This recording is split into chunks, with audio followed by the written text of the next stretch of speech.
Hello guys, welcome back to my channel. ಎಲ್ಲರೂ ಹೇಗಿದ್ದೀರಾ? Hope ಎಲ್ಲರೂ ಚೆನ್ನಾಗಿದ್ದೀರಾ ಅಂತ ಅಂದ್ಕೊಂಡು ಇವತ್ತಿನ ವಿಡಿಯೋ ಶುರು ಮಾಡೋಣ. ಇವತ್ತಿನ ವಿಡಿಯೋ ಸ್ಪೆಷಲ್ ಏನು ಅಂದರೆ ಶಿವರಾತ್ರಿ ಹಬ್ಬದ ದಿನ ಏನೇನಾಯಿತು ಅಂತೆಲ್ಲ ನಾನು ಶೇರ್ ಮಾಡ್ಕೊತೀನಿ, ಬನ್ನಿ. ಸೊ ಫಸ್ಟು ಇವ್ರ ಕಡೆ, ಪ್ರಸನ್ನ ಅವ್ರ ಕಡೆ ಈ ಹಬ್ಬಕ್ಕೆ ಕಡಲೆ ಹಿಟ್ಟು ಅಂತ ಮಾಡ್ತಾರೆ.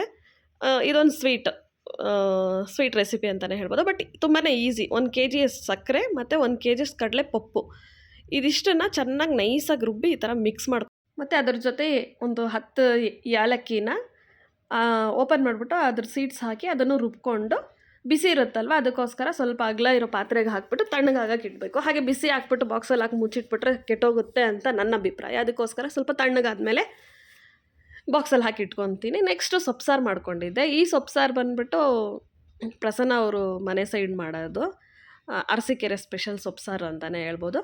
ಲಾಸ್ಟ್ ವೀಡಿಯೋಲಿ ತೋರಿಸ್ಕೊಟ್ಟಿದ್ದು ನನಗೆ ಗೊತ್ತಿರೋ ಥರದ್ದು. ಇದು ಸೊಪ್ಸಾರಲ್ಲೂ ಡಿಫ್ರೆಂಟಾಗಿ ಮಾಡ್ತಾರೆ ಗೈಸ್. ಅದೊಂದು ಥರ ಸೊಪ್ಸಾರು, ಇದೊಂದು ಥರ ಸೊಪ್ಸಾರು ಅಂದ್ಕೊಳ್ಳಿ. ಇದು ನೆಕ್ಸ್ಟ್ ವೀಡಿಯೋಲಿ ನಾನು ಯಾವತ್ತಾದ್ರೂ ನಿಮ್ಮ ಜೊತೆ ಶೇರ್ ಮಾಡ್ಕೊತೀನಿ. ಸೇಮ್ ಇರುತ್ತೆ, ಆದರೆ ಸ್ವಲ್ಪ ಡಿಫ್ರೆನ್ಸ್ ಇರುತ್ತೆ ಅಷ್ಟೇ. ಆಮೇಲೆ ನೆಕ್ಸ್ಟ್ ಅದಾದಮೇಲೆ 1 kg ಏನು ರುಬ್ಬಿದ್ದೆ ನೋಡಿ, ಅದು ತಣ್ಣಗಾದ್ಮೇಲೆ ಬಾಕ್ಸಲ್ಲಿ ಹಾಕಿಟ್ಟಿದ್ದೆ ನಾನು. ಸೊ ಇಷ್ಟು ಕ್ವಾಂಟಿಟಿಗೆ ಬಂತು ಅದು, ಅದಕ್ಕೋಸ್ಕರ ಅದು ಹಾಕಿ ಮುಚ್ಚಿಟ್ಬಿಟ್ಟೆ. ಅದು ಹೇಗೆ ತಿನ್ನಬೇಕು ಅಂತ ನಾನು ಮುಂದೆ ಹೇಳ್ಕೊಡ್ತೀನಿ ನಿಮಗೆ. ನೆಕ್ಸ್ಟು ಕೋಸಂಬರಿ ಮಾಡ್ಕೊಳ್ಳೋಣ ಅಂದ್ಬಿಟ್ಟು ಒಂದು 2 ಅವರ್ ಮುಂಚೆನೇ ನಾನು ಹೆಸರುಬೇಳೆ ಒಂದು 100 ಗ್ರಾಮ್ ಅಷ್ಟು, ಜಾಸ್ತಿ ಹಾಕೋಕ್ಕೋಗಲ್ಲ ನಾನು ಮಾಡೋ ಕೋಸಂಬರಿಯಲ್ಲಿ. ಬೇರೆಯವರು ಬೇಳೆ ಜಾಸ್ತಿ ಇರುತ್ತೆ, ತರಕಾರಿ ಕಡಿಮೆ ಇರುತ್ತೆ, ಅಂದರೆ ಕುಕ್ಕುಂಬರ್ ಆಗಲಿ, ಇದು ಬೇರೆದಾಗಲಿ, ಈರುಳ್ಳಿ ಎಲ್ಲ ಹಾಕ್ತಾರೆ. ಬಟ್ ನಾನು ಬೇಳೆ ಸ್ವಲ್ಪ ಕಡಿಮೆ ಹಾಕ್ತೀನಿ, ಯಾಕಂದರೆ ನನಗೆ ಸ್ವಲ್ಪ ಇಷ್ಟ ಆಗಲ್ಲ ತಿನ್ನೋಕ್ಕೋಸ್ಕರ, ಅದಕ್ಕೋಸ್ಕರ. ಮತ್ತು ಮಕ್ಕಳು ತುಂಬ ಇಷ್ಟಪಟ್ಟು ತಿಂತಾರೆ ಅಂತ ಹೇಳ್ಬಿಟ್ಟು ಬೇಳೆನ ಒಂದು 100 ಗ್ರಾಮ್ ಅಷ್ಟು ನಾನು ಹಾಕ್ಕೊಂಡಿದ್ದೀನಿ. 2 ಅವರ್ ಮುಂಚೆ ನೀರಲ್ಲಿ ಚೆನ್ನಾಗಿ 2 3 ಸರಿ ವಾಶ್ ಮಾಡಿಬಿಟ್ಟು ನೆನೆಸಾದ್ಮೇಲೆ ನೀರೆಲ್ಲ ತೆಗೆದುಬಿಟ್ಟು ಈ ಥರ ಒಂದು ಬೌಲ್ಗೆ ಹಾಕಿಟ್ಕೊಂಡು, ತುರ್ಕೊಂಡಿರೋ ಕಟ್ ಮಾಡಿನೂ ಹಾಕ್ಬೋದು, ಬಟ್ ತುರಿದು ಹಾಕಿದ್ರೆ ಚೆನ್ನಾಗಿರುತ್ತೆ, ನೋಡೋಕ್ಕೂ ಚೆನ್ನಾಗಿರುತ್ತೆ ಅಂತ ಹೇಳ್ಬಿಟ್ಟು ನಾನು ಚಿಕ್ಕ ಸೈಜಲ್ಲಿರೋ ಒಂದು 4 ಕ್ಯಾರೆಟ್ನ ತುರಿದು ಹಾಕ್ಕೊಂಡಿದ್ದೀನಿ. ನಿಮಗೆ ಕಡಿಮೆ ಬೇಕು ಅಂದರೂ ಕಡಿಮೆನೂ ಹಾಕ್ಕೊಬೋದು. ಮತ್ತು 2 ಕುಕ್ಕುಂಬರ್ನ ಕ್ಯೂಬ್ ಥರ ಇರೋ ಥರ ಕಟ್ ಮಾಡ್ಕೊಂಡಿದ್ದೀನಿ, ಚಿಕ್ಕದಾಗಿ ಕ್ಯೂಬ್ ಶೇಪಲ್ಲಿ. ಅದನ್ನು ಕಟ್ ಮಾಡಿಬಿಟ್ಟು ಅದರಲ್ಲಿ ಸೇರಿಸ್ಕೊಬೇಕಾಗತ್ತೆ. ಮತ್ತು ಇದಾದಮೇಲೆ ಕೊತ್ತಂಬರಿ ಸೊಪ್ಪು, ತೆಂಗಿನ ತುರಿ, ಉಪ್ಪು, ಮತ್ತು ಲಾಸ್ಟಲ್ಲಿ ಒಗ್ಗರಣೆ ಕೊಟ್ಕೊತೀನಿ. ಒಗ್ಗರಣೆ ಆಲ್ಮೋಸ್ಟ್ ಸ್ವಲ್ಪ ಜನ ಕೊಡ್ತಾರೆ, ಸ್ವಲ್ಪ ಜನ ಕೊಡಲ್ಲ. ಬಟ್ ಅದು ಫ್ರೇಗ್ರೆನ್ಸ್ ತುಂಬ ಚೆನ್ನಾಗಿರುತ್ತೆ, ಒಗ್ಗರಣೆ ಸ್ಮೆಲ್ಲೇ ತುಂಬ ಚೆನ್ನಾಗಿರುತ್ತೆ. ಅದಕ್ಕೋಸ್ಕರ ಮತ್ತು ನಾನು ಇದರಲ್ಲಿ ಹಸಿಮೆಣ್ಸಿನ್ಕಾಯಿ ಆ್ಯಡ್ ಮಾಡಿಲ್ಲ. ಅದ್ರ ಬದಲು ಒಗ್ಗರಣೆ ಕೊಡೋವಾಗ ಒಂದು 3 ಇಂದ 4 ಒಣಗಿದ ಮೆಣಸಿನ್ಕಾಯನ್ನು ಹಾಕ್ಕೊಂಡು ಒಗ್ಗರಣೆ ಕೊಟ್ಕೊಂಡಿದ್ದೆ. ಆ ಒಗ್ಗರಣೆಗೆ ಏನೇನು ಬೇಕು ಅಂದರೆ ಒಂದು 2 ಸ್ಪೂನ್ ಅಥವಾ 1 ಸ್ಪೂನು ಎಣ್ಣೆ ಹಾಕ್ಬಿಟ್ಟು 1 ಸ್ಪೂನ್ ಸಾಕು ಅನ್ಕೊತೀನಿ. ಹಾಕಿ ಅದರಲ್ಲಿ ಸಾಸಿವೆ, ಕರಿಬೇವಿನ ಸೊಪ್ಪು ಸಿಡ್ದಾದ್ಮೇಲೆ ಉದ್ದಿನ ಬೇಳೆ ಒಂದು 2 ಚಮಚ ಅಷ್ಟು ಹಾಕ್ಕೊಂಡು, ಅದು ಕಲರ್ ಚೇಂಜ್ ಆಗುತ್ತೆ. ಕಲರ್ ಚೇಂಜ್ ಆದಮೇಲೆ ಒಣಗಿದ ಮೆಣಸಿನ್ಕಾಯಿ 4 ಹಾಕ್ಕೊಂಡು, ಬೇಕು ಅಂತ ಅನಿಸಿದ್ರೆ ಹಿಂಗು, ಇಲ್ಲಾಂದರೆ ಆಪ್ಷನಲ್ ಅದು. ಇಷ್ಟು ಹಾಕ್ಬಿಟ್ಟು ಒಗ್ಗರಣೆನ ತಣ್ಣಗಾಗೋಕ್ಕೋಸ್ಕರ ಇಟ್ಕೊಬೇಕು. ಯಾಕಂದ್ರೆ ಬಿಸಿ ಒಗ್ಗರಣೆ ಹಾಕಬಾರ್ದು. ಚಟ್ನಿಗಾಗಲಿ ಈ ಥರ ಸಲಾಡ್ಸ್ಗಾಗಲಿ ಬಿಸಿ ಹಾಕಕ್ಕೆ ಹೋಗ್ಬಾರ್ದು. ಅದಕ್ಕೋಸ್ಕರ ತಣ್ಣಗಾಗಕ್ಕೆ ಇಟ್ಬಿಟ್ಟು ಲಾಸ್ಟಲ್ಲಿ ಅದು ಸೇರಿಸ್ಕೊಂಡು, ಮತ್ತು ನಾನು ಈರುಳ್ಳಿ ಇದರಲ್ಲಿ ನಾನು ಆ್ಯಡ್ ಮಾಡಿಲ್ಲ. ಯಾಕಂದರೆ ಈರುಳ್ಳಿ ಹಾಕ್ಬಿಟ್ರೆ ಜಾಸ್ತಿ ನೀರು ಬಿಟ್ಕೊಳ್ಳುತ್ತೆ, ಜಾಸ್ತಿ ಹೊತ್ತಿರಲ್ಲ. ಈಗ ಬಿಸಿಲುಗಾಲ ಅಲ್ವಾ, ಬೇಗ ಕೆಟ್ಟೋಗುತ್ತೆ. ಅದಕ್ಕೋಸ್ಕರ ಈರುಳ್ಳಿನ ನಾನು ಆ್ಯಡ್ ಮಾಡಿಲ್ಲ. ಜಸ್ಟ್ ಇಷ್ಟೇ ಸಿಂಪಲ್ಲಾಗಿ. ಲಾಸ್ಟಲ್ಲಿ ನೋಡೋಕ್ಕೆ ಕಲರ್ಫುಲ್ಲಾಗಿ ಚೆನ್ನಾಗಿ ಕಾಣುತ್ತಲ್ವ, ಅದಕ್ಕೆ ಕೊತ್ತಂಬರಿ ಸೊಪ್ಪನ್ನು ಸ್ವಲ್ಪ ಕಟ್ ಮಾಡಿ ಹಾಕಿದ್ದೀನಿ. ಸಾಲ್ಟ್ ಮಾತ್ರ ಲಾಸ್ಟಲ್ಲಿ ಹಾಕಬೇಕು. ತಿನ್ನೋವಾಗ ಹಾಕಿದ್ರೆ ಇನ್ನೂ ಬೆಸ್ಟ್ ಅಂತಲೇ ಹೇಳ್ತೀನಿ, ಇಲ್ಲಾಂದರೆ ಜಾಸ್ತಿ ನೀರು ಬಿಟ್ಕೊಳ್ಳುತ್ತೆ. ಅದಕ್ಕೋಸ್ಕರ ಮತ್ತು 1-2 ಇಡಿಯಷ್ಟು ತೆಂಗಿನ ತುರಿನ ಹಾಕಿ ಮಿಕ್ಸ್ ಮಾಡಿದ್ರೆ ಕೋಸಂಬರಿ ರೆಡಿ ಆಗಿಬಿಡುತ್ತೆ.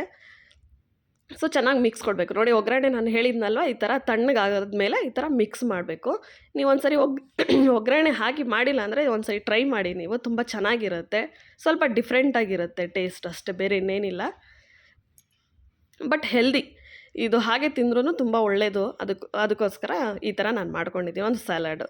ಸೊ ಏನೇನು ಮಾಡಿದ್ದೀನಿ ಅಂದರೆ ವೈಟ್ ರೈಸ್ ಮಾಡಿದೆ, ಸೊಪ್ಸಾರು ಮಾಡಿದ್ದೀನಿ, ಸ್ವೀಟಲ್ಲಿ ಅದು ಕಡಲೆ ಹಿಟ್ಟು ಅಂತ ಮಾಡ್ಕೊಂಡಿದ್ದೀನಿ, ಮತ್ತು ಇದು ಕೋಸಂಬರಿ, ಹಪ್ಪಳ, ಮತ್ತು ಏನದು ಚಕ್ಲಿ, ಅದು ಲಾಸ್ಟ್ ವೀಡಿಯೋಲಿ ತೋರಿಸಿದ್ವಲ್ವ ನಾನು, ಅದನ್ನು ಫ್ರೈ ಮಾಡ್ಕೊಂಡು ಇಟ್ಕೊಂಡಿದ್ದೀನಿ.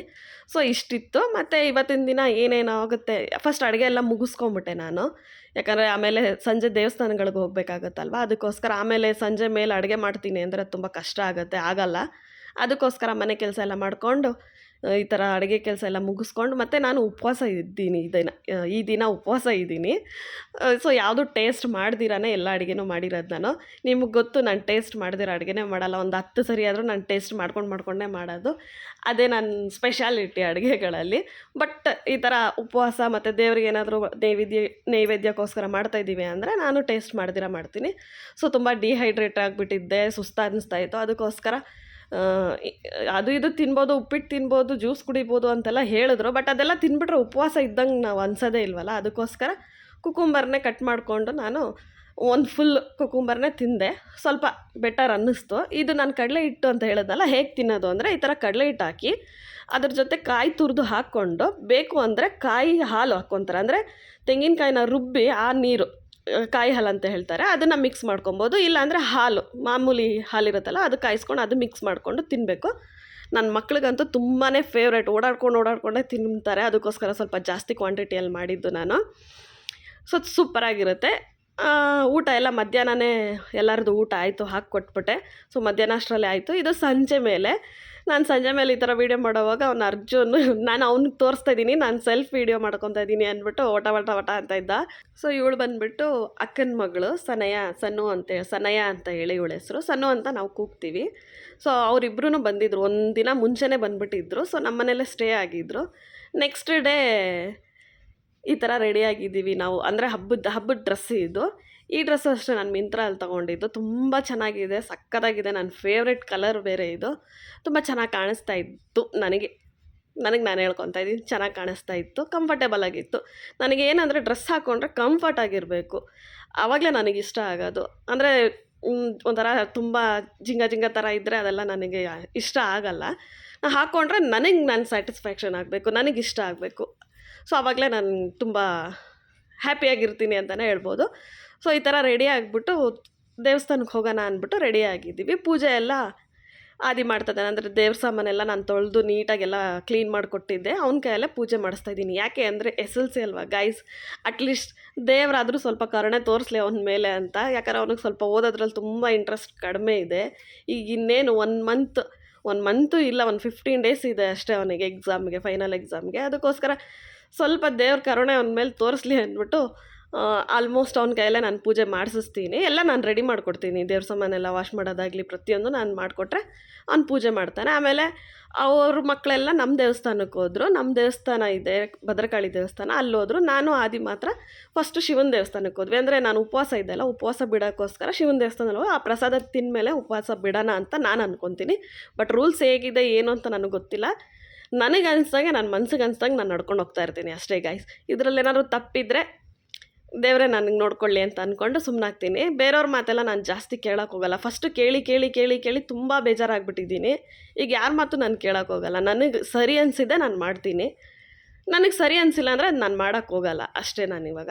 ಸೊ ನನಗೆ ಅನಿಸಿದ್ದು ದೇವಸ್ಥಾನಕ್ಕೆ ಹೋಗ್ಬಿಟ್ಟು ಆ ಪ್ರಸಾದ ತಿಂದು ನಾನು ಉಪವಾಸ ಬಿಡೋಣ ಅಂತ ಹೇಳ್ಬಿಟ್ಟು. ಇದು ನಮ್ಮ ಮನೆ ಹತ್ತಿರದಲ್ಲೇ ಇರೋದು, ಬೆಟ್ಟದ ಮೇಲೆ ಇದೆ ಶಿವನ ದೇವಸ್ಥಾನ. ಹೋದ್ವಿ ನೋಡಿ, ಸಿಕ್ಕಾಪಟ್ಟೆ ರಶ್ ಇತ್ತು. ತುಂಬ ಅಂದರೆ ತುಂಬ ರಶ್ ಇತ್ತು. ಆದರೂ ಪರವಾಗಿಲ್ಲ ಅಂದ್ಬಿಟ್ಟು ಹೋದ್ವಿ. ಕ್ಯೂ ಸಿಸ್ಟಮ್ ಇತ್ತು. ಆಮೇಲೆ ದೇವ್ರ ದರ್ಶನ ಆಯಿತು. ತುಂಬ ಚೆನ್ನಾಗಿ ಡೆಕೋರೇಷನ್ ಎಲ್ಲ ಮಾಡಿದ್ರು. ಅದೆಲ್ಲ ನೋಡಿಕೊಂಡು ಆ ಕಡೆ ಪಾರ್ವತಿ ಅಮ್ಮನ ದೇವಸ್ಥಾನನೂ ಇತ್ತು. ಅಂದರೆ ಫಸ್ಟೆಲ್ಲ ನಾನು ಆ ಕಡೆ ನೋಡಿರಲಿಲ್ಲ, ಬರೀ ಜಸ್ಟ್ ಇಷ್ಟೇ ನೋಡಿದ್ದು. ಈಗ ಸಪ್ರೇಟಾಗಿ ಏನೇನೋ ಕಟ್ಬಿಟ್ಟಿದ್ದಾರೆ. ಸೊ ಆ ಕಡೆ ಎಲ್ಲ ಒಂದು ವಿಸಿಟ್ ಹಾಕ್ಕೊಂಡು ನಮ್ಮ ಫೇವ್ರೆಟ್ ಲೈನ್ ಇದೆ ನೋಡಿ, ಪ್ರಸಾದ. ಆ ಪ್ರಸಾದ ಕ್ಯೂ ಲೈನಲ್ಲಿ ಹೋಗಿ ನಿಂತ್ಕೊಂಡು ಪ್ರಸಾದ ತಗೊಂಡು ನಮ್ಮ ಉಪವಾಸನ ಬಿಟ್ಟಿದ್ದು. ಅಂದರೆ ಅವತ್ತು ಪಲಾವ್ ಏನೋ ಮಾಡಿದರು, ಸಕ್ಕತ್ತಾಗಿತ್ತು, ತಿಂದೆ. ಮತ್ತು ಇದು ನೋಡಿ, ಆ ಬೆಟ್ಟದ ಮೇಲೆ, ಆ ದೇವಸ್ಥಾನದ ಮೇಲೆ ನಿಂತ್ಕೊಂಡ್ರೆ ವ್ಯೂ ಈ ಥರ ಇದೆ ನಮ್ಮ ಏರಿಯಾದು. ಎಲ್ಲಿ ನೋಡಿದ್ರು ದೀಪಾವಳಿ ಅನ್ಬೇಕು, ದೀಪಾವಳಿಗೆ ಹಚ್ತಾರಲ್ಲ ಆ ಥರ. ಬಟ್ ಅದೆಲ್ಲ ಮನೆಗಳು, ಪಕ್ಕನೇ ಮನೆಗಳಿರೋದ್ರಿಂದ ಆ ಥರ ಲೈಟಿಂಗ್ಸ್ ಕಾಣುತ್ತೆ, ಒಂಥರ ಚೆನ್ನಾಗಿ ಕಾಣುತ್ತೆ. ಅವ್ರು ಪ್ರಸಾದ ಈಸ್ಕೊಂಡು, ಅವ್ನು ಆದಿನೂ ನಾನು ಈಸ್ಕೊಂಡು ಅಲ್ಲೇ ತಿನ್ಕೊಂಡು ನೆಕ್ಸ್ಟ್ ನಮ್ಮ ದೇವಸ್ಥಾನಕ್ಕೆ ಹೋದ್ವಿ. ನಮ್ಮ ದೇವಸ್ಥಾನದಲ್ಲಿ ಉಪ್ಪಿಟ್ಟು, ಮೊಸರು ಬಜ್ಜಿ ಮತ್ತು ಯಾರೋ ದೇವಸ್ಥಾನಕ್ಕೆ ಅಂತ ಹೇಳ್ಬಿಟ್ಟು ಈ ಥರ ಕಾಳು ಮಾಡ್ಕೊಂಬಂದಿದ್ರು. ಸೊ ಅದನ್ನು ತಿಂದು ಹೊಟ್ಟೆ ಎಲ್ಲ ಫುಲ್ ಆಗೋಯ್ತು. ನೆಕ್ಸ್ಟ್ ಜಾಗರಣೆ ಏನೂ ಇತ್ತು ನಮ್ಮ ದೇವಸ್ಥಾನಲ್ಲೇ. ಅಂದರೆ ಏನದು ಭಜನೆ ಅರೇಂಜ್ ಮಾಡಿದರೆ. ಲಾಸ್ಟ್ ಲಾಸ್ಟ್ ಇಯರಿಂದ ಅರೇಂಜ್ ಮಾಡಿರೋದು. ಲಾಸ್ಟ್ ಇಯರು ಇವರೇ ಬಂದಿದ್ದರು, ಈ ಇಯರು ಇವರೇ. ಇವ್ರ ಇಂಟೆನ್ಷನ್ ಎಲ್ಲ ನನ್ನ ಮೇಲೇ ಇರುತ್ತೆ, ನನ್ನೇ ಫೋಕಸ್ ಮಾಡಿ ಮಾಡಿ ಟೀಸ್ ಮಾಡ್ತಾ ಇರ್ತಾರೆ. ಅಂದರೆ ಅವರು ಭಜನೆ ಮಾಡೋದ್ರಲ್ಲೂ ನನ್ನ ಹೆಸ್ರು ಹೇಳಿ ಹೇಳಿ ಮಾಡ್ತಾ ಇರ್ತಾರೆ, ಎಲ್ಲರಿಗೂ ಕಾಮಿಡಿ ಥರ. ಅಂದರೆ ಒಂಥರ ಖುಷಿ ಅವ್ರಿಗೆ. ಆಯಿತು ಮಾಡಿ ಅಂತ ಹೇಳ್ಬಿಟ್ಟು, ಕನ್ನಡನೇ ಬರಲ್ವಾ ನಿಮಗೆ, ಆ ಥರ ಎಲ್ಲ ಟೀಸ್ ಮಾಡ್ತಾಯಿದ್ರು. ಇಲ್ಲ ನನಗೆ ಕನ್ನಡ ಬರಲ್ಲ ಅಂತೆಲ್ಲ ನಾನು ಸುಮ್ಮನೆ ಹೇಳ್ತಾ ಇದ್ದೆ. ಸೊ ಲಾಸ್ಟ್ ಇಯರ್ ಬಂದ್ಬಿಟ್ಟು 5 ವರೆಗೂ ಇದ್ವಿ. ಈ ವರ್ಷ ಬಂದ್ಬಿಟ್ಟು ಒಂದು 2 ಗಂಟೆವರೆಗೂ ಮಾತ್ರ ಭಜನೆ ಎಲ್ಲ ನಡೀತು.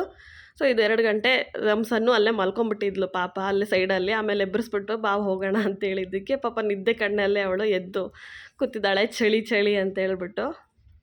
ಆಮೇಲೆ 2 ಗಂಟೆವರೆಗೂ ಅಲ್ಲಿದ್ವಲ್ಲ, ಸೊ ಎಲ್ಲರೂ ಮನೆಗೆ ಅವ್ರವ್ರ ಮನೆಗೆ ಹೋದ್ವಿ. ಸನ್ನು, ನಾನು, ಆದಿ 3 ಜನನು ಮನೆಗೆ ಹೋದ್ವಿ. ಸನ್ನುಗೆ ಅಲ್ಲಿ ಡ್ರಾಪ್ ಮಾಡಿಬಿಟ್ಟು ಮನೆಗೆ ಹೋಗಿದ್ದು ನಾವು. 2 ಗಂಟೆ ರಾತ್ರಿ ಆಗಿತ್ತು ಗೈಸ್. ಆಮೇಲೆ ಇವತ್ತಿನ ದಿನ ಎಲ್ಲ ನಾನು ಶೇರ್ ಮಾಡ್ಕೊಂಡಿದ್ದೀನಿ, ಹೇಗೆ ಮಾತಾಡಿದ್ದೀನಿ, ಏನು ಮಾತಾಡಿದ್ದೀನಿ ಅಂತ ಲಿಟ್ರಲಿ ನನಗೆ ಗೊತ್ತಿಲ್ಲ. ವಟ ವಟ ವಟ ವಟ ಅಂದ್ಬಿಟ್ಟಿದ್ದೀನಿ. ನಾನು ಮಾತಾಡೋದ್ರಲ್ಲಿ ಏನಾದರೂ ಮಿಸ್ಟೇಕ್ ಇತ್ತು ಅಂದ್ರೂ ದಯವಿಟ್ಟು ಕ್ಷಮಿಸಿ. ಯಾಕಂದರೆ ಇದು ಸ್ಟಾರ್ಟಿಂಗ್ ನಾನು ಮಾತಾಡ್ತಾ ಇರೋದಲ್ವ. ಇನ್ನೂ ಸ್ವಲ್ಪ ಟೈಮ್ ಹಿಡಿಯುತ್ತೆ ನನಗೆ ಚೇಂಜ್ ಆಗೋದಕ್ಕೋಸ್ಕರ. ಅದಕ್ಕೋಸ್ಕರ ಕೇಳ್ತಾಯಿದ್ದೀನಿ. ಏನಾದರೂ ತಪ್ಪಾಗಿ ಮಾತಾಡಿದರೆ ಅಥವಾ ತೊದಲಿದ್ರೆ, ಮಿಸ್ಟೇಕ್ಸ್ ಆಗಿದ್ದರೆ ದಯವಿಟ್ಟು ಕ್ಷಮಿಸಿ. ಇಷ್ಟೊತ್ತವರೆಗೂ ಕೂತು ನನ್ನ ವೀಡಿಯೋನ ಫುಲ್ಲಾಗಿ ನೋಡಿದ್ದಕ್ಕೆ ನಿಮ್ಮೆಲ್ಲರಿಗೂ thank you so much. Next ವೀಡಿಯೋಲಿ ಸಿಗ್ತೀನಿ. ಅಲ್ಲಿವರೆಗೂ ಎಲ್ಲರಿಗೂ ಟೇಕ್ ಕೇರ್. Bye guys.